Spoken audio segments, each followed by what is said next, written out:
জঙ্গিপুর পৌরসভার ২১ নম্বর ওয়ার্ড থেকে ড্রেনের কাজের শুভ উদ্বোধন করলেন জঙ্গিপুর বিধানসভার শিল্পপতি বিধায়ক জাকির হোসেন। সঙ্গে উপস্থিত ছিলেন জঙ্গিপুর পৌরসভার কাউন্সিলর সমাজসেবক রেজাউল করিম এবং শাহাদাত হোসেন সহ বিশিষ্টজনেরা। আমাদের এই রবিদাস মহাশয়কে ফুলের পুষ্প প্রদর্শনী তুলে দিলেন। ৫.৫ কোটি টাকা ঢালের রাস্তা আপনারা এক কোটিও দেখাতে পারবেন না।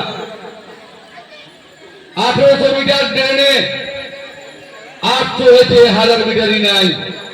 কেন নাই তার খবর চেয়েছি আমি কিন্তু বোঝাই নাই। মাননীয় মুখ্যমন্ত্রী সমস্ত কিছু দিবে আর গরিব মানুষের পরিষেবা বন্ধ হবে, এটা আমি মেনে নিব না। কিন্তু রাজনীতি করে চা বা আমার কিছু নাই। আপনারা যদি হাসেন সেটাই আমার সবচেয়ে ভালো কাজ হবে এবং আমি আনন্দ পাবো।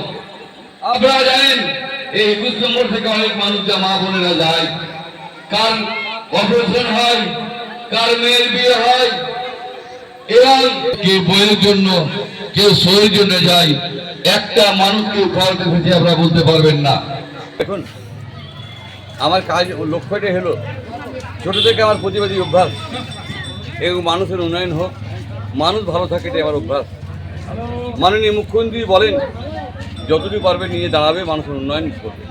সবটা পারবো তা নয়। আপনারা কালকে দেখেছেন 11টা কবরস্থান ওপেনিং করেছি, আরও আসছে, সেটাও করব। আপনারা দেখলেন আজকে এখানে ড্রেন ওপেনিং করলাম, 8 নম্বরে আবার শ্মশানের ওপেনিং আছে। এবং আপনারা জানেন আয়রন শ্মশানে টাকা দিয়েছেন। আমরা চাই হিন্দু মুসলমান খ্রিস্টান নয়, আমরা মানব সেবা মানব হিসেবে কাজ করতে চাই। বিজেপি ভাইরা যারা বলছে বিচ্ছেদ করার কথা, তারা মনে হয় না তারা গীতা পড়েছে, তারা মনে হয় তাদের ধর্মগ্রন্থ পড়েছে, তা নাহলে মানুষকে ঘৃণা করতে পারতো না।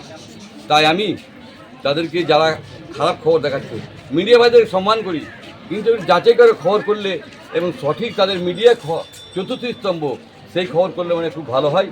আপনারা জানেন পেহেলগাঁয়ে অনেক মুসলমানও মারা গেছে। আমার বক্তব্য শুনেন, যারা মেরেছে তারা কেউ খারাপ ভালো মানুষ হতে পারে না, তারা খারাপ মানুষ। তাদের প্রতি ঘৃণা জানাচ্ছি এবং তাদেরকে আমরা ধিক্কার জানাচ্ছি। এবং আমরা ভারতবাসী এক, এবার সবাই মিলে ভারতবাসীকে উন্নয়ন করার